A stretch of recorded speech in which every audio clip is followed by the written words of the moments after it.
A esta hora, la Iglesia Metodista Independiente se reúne para presentar su programa En Espíritu y Verdad.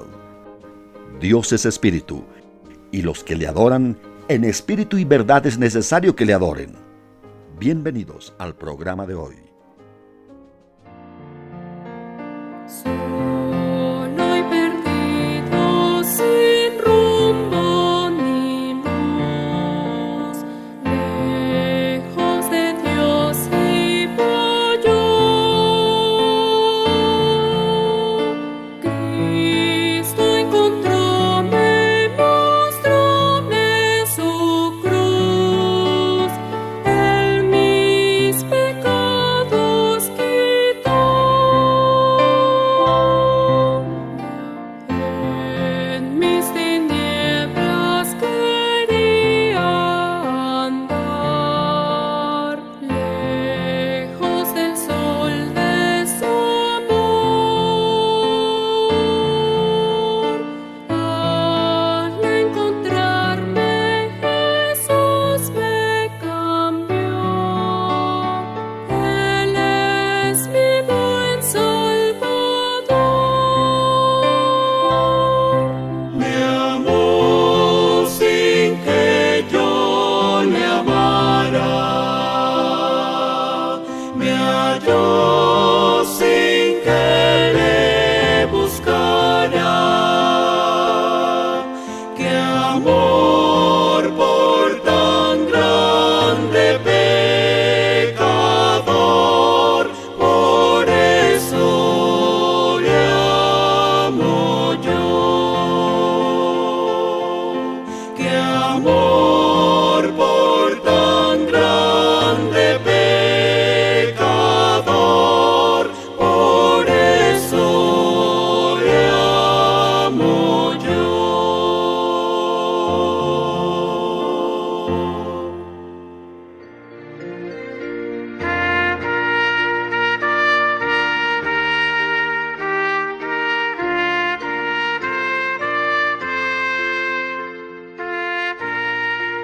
El Evangelio de Lucas, capítulo 23, del versículo 33 al 46.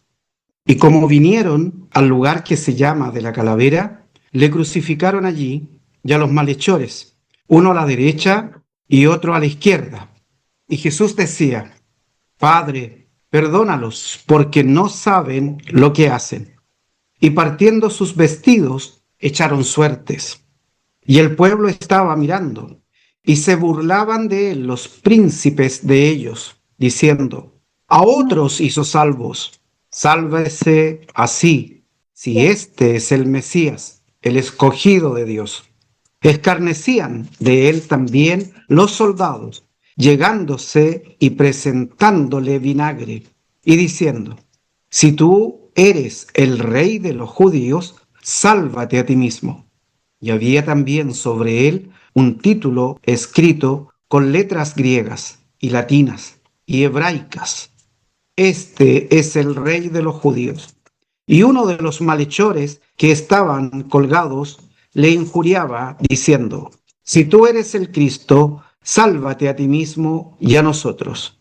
Y respondiendo el otro, reprendióle, diciendo: ¿Ni aun tú temes a Dios estando en la misma condenación? Y nosotros, a la verdad, justamente padecemos porque recibimos lo que merecieron nuestros hechos. Mas éste ningún mal hizo. Y dijo a Jesús: Acuérdate de mí cuando vinieres a tu reino. Entonces Jesús le dijo: de cierto te digo, que hoy estarás conmigo en el paraíso. Y cuando era como la hora de sexta, fueron hechas tinieblas sobre toda la tierra hasta la hora de nona. Y el sol se obscureció, y el velo del templo se rompió por medio. Entonces Jesús, clamando a gran voz, dijo: Padre, en tus manos encomiendo mi espíritu. Y habiendo dicho esto, expiró. Les invito a tener un momento de oración. Buen Dios y Padre nuestro, gracias por la lectura de tu palabra. Quisiéramos rogarte ahora que el Espíritu Santo pueda guiar nuestra meditación y que en el corazón de los oyentes puedas edificar a la iglesia. Gracias, Señor, por esta oportunidad. En el nombre de Jesús, amén. ¿Qué es el perdón? Es una interrogante. ¿Qué es el perdón? Estimados hermanos, creo que como seres humanos, hablar del perdón suele ser una tarea, pienso que difícil. ¿Por qué? Porque nuestra naturaleza imperfecta a menudo permite que el egoísmo, el orgullo y la altivez echen raíces en el corazón, creando barreras que nos impiden comprender la verdadera profundidad y el alcance de la gracia del perdón. Queremos definir el perdón como seres humanos. No obstante, intentaremos, guiados por el Espíritu Santo, comprender las implicancias de lo que hizo nuestro Señor Jesucristo, viendo su gracia derramada a seres imperfectos, pecadores como nosotros. Cuando uno busca en el diccionario para poder definir el término perdón, aparece lo siguiente: remisión de la pena merecida, de la ofensa recibida o de alguna deuda u obligación pendiente. Basándonos en esta definición, añadiendo lo que nos dice también las Escrituras, debemos decir que el perdón no es un sentimiento, no es lo que yo siento, sino que es una decisión de la voluntad.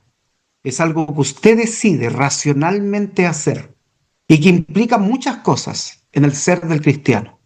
Es cancelar una deuda que otro tiene con nosotros. Si pensamos que alguien cometió un error, nos ofendió, perdonar significa que renuncio al derecho de cobrar esa venganza, que a lo mejor calmaría nuestra ansiedad de confrontar una situación que nos duele, que nos conmueve. Para nosotros, como creyentes, el perdón, sin duda, debiera ser un actuar esencial en cada cristiano. Por eso, estimado hermano, estimada hermana, si no sabemos perdonar, estamos caminando con un gran peso invisible que agota nuestras fuerzas y nos desanima, permitiendo que las raíces de amargura contaminen todo nuestro ser. Perdonar no es ignorar la herida, sino que es permitir que Dios la sane para que no se convierta en algo que se infecte y destruya nuestra comunión con Él. Entregarlo todo al Señor para que Él sane. Así como Él me perdonó, yo debo perdonar. El perdón no es una sugerencia, no es algo opcional para el cristiano, sino que las Sagradas Escrituras nos dicen abiertamente que el perdón es un mandato con fundamentos profundos basado en lo que hizo nuestro Dios con nosotros, lo que hizo Jesucristo. Marcos, en el capítulo 11, versículo 25 dice: y cuando estuviereis orando, perdonad, si tenéis algo contra alguno, para que vuestro Padre que está en los cielos os perdone también a vosotros vuestras ofensas. Nuestra tarea como cristiano no es juzgar, sino obedecer lo que dicen las Escrituras. El Evangelio de Lucas nos enseña una ley espiritual. En Lucas capítulo 6, del versículo 35 al 37 dice: amad pues a vuestros enemigos y haced bien y prestad, no esperando de ello nada, y será vuestro galardón grande, y seréis hijo del Altísimo, porque Él es benigno para con los ingratos y malos.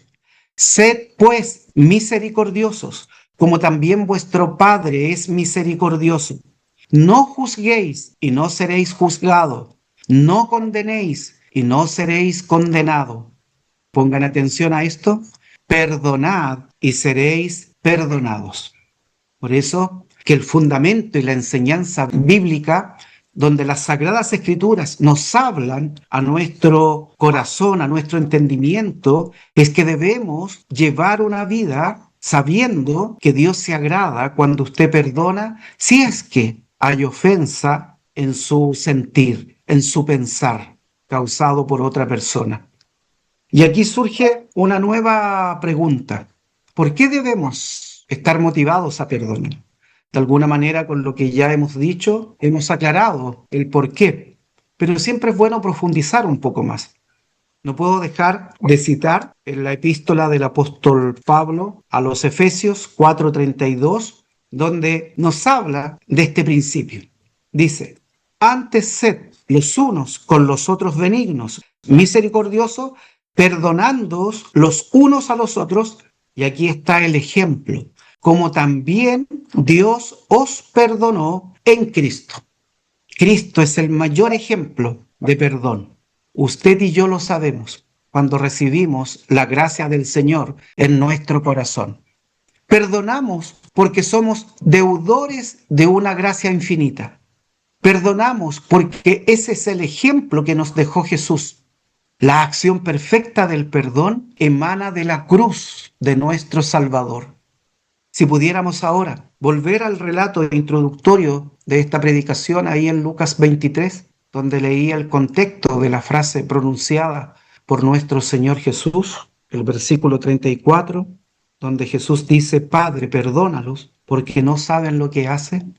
Vamos a entender que Jesús contempló desde la cruz una escena que debió de resultarle angustiosa.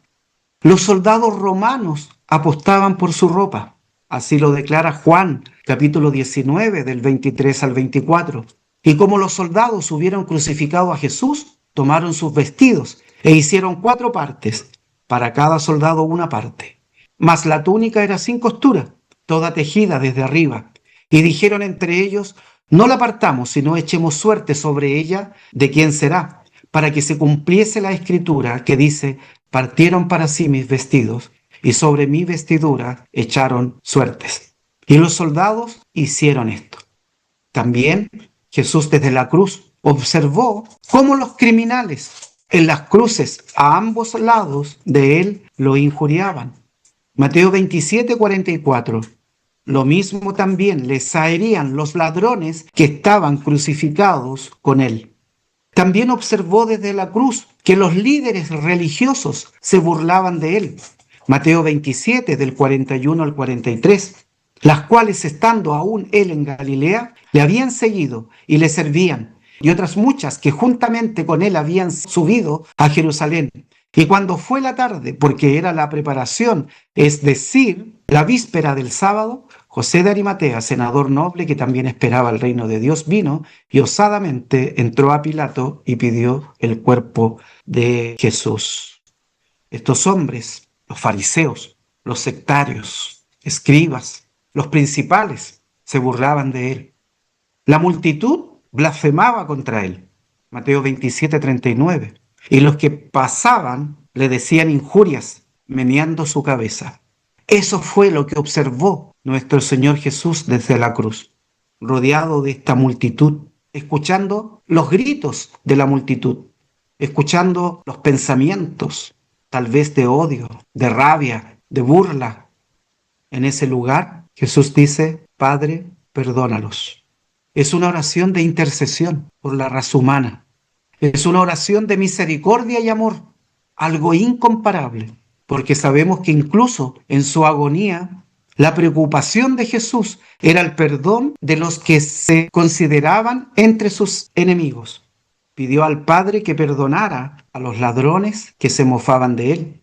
Pidió al Padre por aquellos gentiles, soldados romanos que se burlaron de él, que le escupieron, que lo golpearon, que le arrancaron la barba, el cabello, lo azotaron, le pusieron una corona de espina en la cabeza y lo clavaron en la cruz. Isaías 56 dice, profetizando de esto: di mi cuerpo a los heridores y mis mejillas a los que me mesaban el cabello, es decir, le tironeaban. No escondí mi rostro de las injurias y esputos. Jesús pidió perdón por la multitud enfurecida que se había burlado de él y había pedido la crucifixión. No pidió venganza. Aún en la tentación, cuando se le dice: si eres hijo de Dios, desciende de la cruz. Él prefirió estar ahí, clavado en el madero, para entregar el perdón que necesitábamos. Porque no solo aquellas personas que estaban ahí en ese instante crucificándolo eran los que pedían la crucifixión de Jesús, sino que también ahí estábamos representados usted y yo en la raza humana, porque Él llevó nuestros pecados. Es importante señalar que la oración de Jesús, Padre, perdónalos, no significa que todos fueran perdonados de forma unilateral, sin arrepentimiento ni fe. Sí significa que Jesús estaba dispuesto a perdonarlos. El perdón era, de hecho, la razón por la cual Él estaba ahí en la cruz. Estas palabras, Padre, perdónalos, muestran el corazón misericordioso de Dios y de Jesucristo. Tal vez nunca podremos imaginar, aunque parece como ilógico decirlo dentro de la doctrina que nosotros conocemos, el corazón conmovido de Dios al ver que su Hijo estaba sufriendo. Tuvo que haber sido enorme, tremendo. Pero el Señor estaba ahí pronunciando esas palabras. Padre, perdónalos, porque no saben lo que hacen. Qué hermosa intercesión transformada en una pequeña oración. No una oración elocuente y extendida, precisa. Padre, perdónalos, porque no saben lo que hacen. Porque estaba cumpliendo la profecía del Antiguo Testamento, diciendo Isaías 53:12, por tanto yo le daré parte con los grandes, y con los fuertes repartirá despojo, por cuanto derramó su vida hasta la muerte, y fue contado con los perversos, habiendo él llevado el pecado de muchos, orado por los transgresores. Desde la cruz Jesús intercedió por usted y por mí, por los pecadores. Hoy, resucitado y glorificado, Jesús sigue siendo el único mediador entre Dios y los hombres. 1 Timoteo 2:5 dice, porque hay un Dios, asimismo un mediador entre Dios y los hombres, Jesucristo, hombre. Jesús oró, Padre, perdónalos, porque estaba poniendo en práctica el principio que había enseñado desde siempre para aquellos que le conocieron. El Sermón del Monte, por ejemplo. Oísteis que fue dicho, amarás a tu prójimo y aborrecerás a tu enemigo. Mas yo os digo, amad a vuestros enemigos, bendecid a los que os maldicen, haced bien a los que os aborrecen y orad por los que os ultrajan y os persiguen. Qué hermosas son las palabras de nuestro Señor Jesús. Jesús, aquel que era ultrajado, aquel que fue perseguido, oró por ellos. Junto con la voluntad de Jesús de perdonar a sus verdugos está el hecho de que no sabían lo que hacían. Así dice la palabra de Dios, pues no saben lo que hacen. Ese no saber se refiere a las dimensiones que involucraba ese hecho. Lucas 23:34 dice, Padre, perdónalos porque no saben lo que hacen, expresando que los pecadores que pusieron a Jesús en la cruz ignoraban el verdadero significado de sus acciones. Porque si hubieran sabido que era el Hijo de Dios, creo que no lo hubieran crucificado. Pero sus ojos estaban en tinieblas, como los suyos y los míos, antes de conocerle. Personalmente, los soldados no le guardaban rencor, porque ellos simplemente, como todo militar, cumplía órdenes. Así era como trataban normalmente a los condenados y creían que realmente se lo merecían. No cuestionaban, no juzgaban, solo obedecían. Pero ellos no sabían que estaban matando al Hijo de Dios. Primera Corintios 2:8 nos habla de esto. La que ninguno de los principales de este siglo conoció, porque si la hubieran conocido, nunca hubieran crucificado al Señor de gloria. No sabían lo que hacían. La muchedumbre no sabía realmente a quién intentaban destruir. A través del ministerio de Jesús, vemos cómo líderes judíos engañaban a la gente, haciéndoles creer que Jesús era un farsante y un alborotador. Hemos estudiado en el Evangelio de Juan las señales del Señor Jesús en sus enseñanzas, en el Sermón del Monte, mostrándose como el pan de vida, el que descendió del cielo, como el agua viva. Pero los fariseos, los judíos, le callaban, pensando que su discurso era solo para alborotar. Y esta acusación fue hasta sus últimos días. Lucas 23, del 5 al 14. Mas ellos porfiaban diciendo: alborota al pueblo. Eso era lo que decían. Enseñando por toda Judea, comenzando desde Galilea hasta aquí. Cuando estas palabras son presentadas ante Pilato.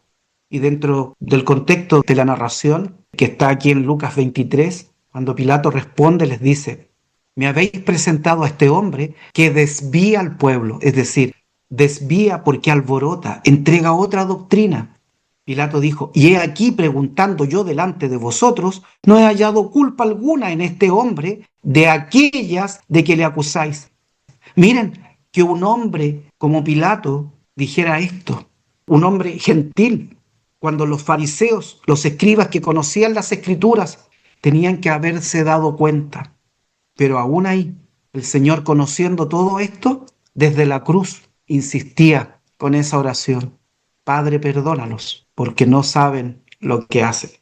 Por eso que a pesar de estas mentiras, de lo injusto de aquellos comentarios, Jesús clama desde la cruz, expresando su infinita misericordia, expresando el amor, expresando que Él estaba dispuesto a perdonar, estando ahí en la cruz humillándose, que Él tenía todo el poder para castigar, para tomar venganza, lo tenía, pero el perdón fue mayor. La oración de Jesús tuvo respuesta en la vida de muchas personas. Cuando uno sigue leyendo la historia de Cristo, el centurión romano que estaba al pie de la cruz, al ver cómo Jesús moría, al escuchar las palabras, el discurso que emanaba de la boca de Jesús, la Biblia nos dice en Marcos 15:39, y el centurión que estaba delante de él, viendo que había expirado, así clamando, dijo: verdaderamente este hombre era el Hijo de Dios. Uno de los ladrones crucificado con Jesús manifestó su fe en Cristo, donde Jesús le prometió el paraíso. Lucas 23, del 39 al 43, que también leímos. Un miembro del Sanedrín se alineó públicamente con Jesús. Juan 19:39. Y vino también Nicodemo, el que antes había venido a Jesús de noche trayendo un compuesto de mirra y de aloes, como 100 libras. Y poco más de un mes después, 3,000 personas en Jerusalén se salvaron en un solo día al comenzar la iglesia. Hechos 2:41. Así que los que recibieron su palabra fueron bautizados y fueron añadidas a ellos aquel día como 3,000 personas. Y todas estas conversiones fueron gracias a que Jesús y Dios perdonó. En la cruz Jesús perdonó a todos los que creyeran en Él. Como el Hijo del Hombre no vino para ser servido, sino para servir y para dar su vida en rescate por mucho. Mateo 20:28. Jesús pagó la pena por los pecados que cometemos en nuestra ignorancia e incluso por aquellos que hemos cometido deliberadamente. Por eso, hermanos, que al concluir esta breve predicación, insto a contemplar aquella escena de la crucifixión, donde descubrimos las palabras del perdón, donde descubrimos que el perdón cristiano no nace de nuestra capacidad de olvidar, porque usted y yo sabemos que nunca olvidaremos alguna ofensa. Quedará en nuestra mente, quedará en nuestro corazón y en algún momento volverá a nuestro recuerdo, sino que esto depende de la capacidad de Cristo de restaurar. Cuando Jesús pronunció aquellas palabras definitivas: Padre, perdónalos porque no saben lo que hacen, no solo estaba solicitando a Dios clemencia para sus verdugos inmediatos, sino que estaba absorbiendo en su propio cuerpo el veneno del egoísmo, el veneno del orgullo que a usted y a mí nos invade, el veneno de la altivez que, como seres imperfectos, a menudo permitimos que habiten en nuestro corazón. Cristo intercedió ante Dios Padre por aquellos que le crucificaban mientras el dolor era cada vez más agudo. Demostró que el perdón es una decisión de amor, no una respuesta al mérito del otro. En la cruz, nuestra deuda fue saldada. El perdón que recibimos es el fundamento que nos faculta para perdonar a quienes nos ofenden, entendiendo que nosotros mismos hemos sido objeto de una misericordia inmerecida de parte de Dios. Ante la magnitud de lo que Cristo hizo por nosotros, toda barrera de egocentrismo se desmorona. No podemos sostener nuestra soberbia al pie de una cruz donde el Rey de Reyes, el Rey del universo, se entregó por amor a sus criaturas. Estimados hermanos, que el eco de estas hermosas palabras de perdón pronunciadas en la cruz resuene hoy en nuestras vidas, permitiéndonos derribar los muros de nuestro egoísmo, altivez, de autosuficiencia, para que de esa manera podamos levantar manos limpias al cielo, sin ira ni contiendas, y vivir en la plenitud de la gracia de Dios y el perdón otorgado. Que el Señor nos bendiga.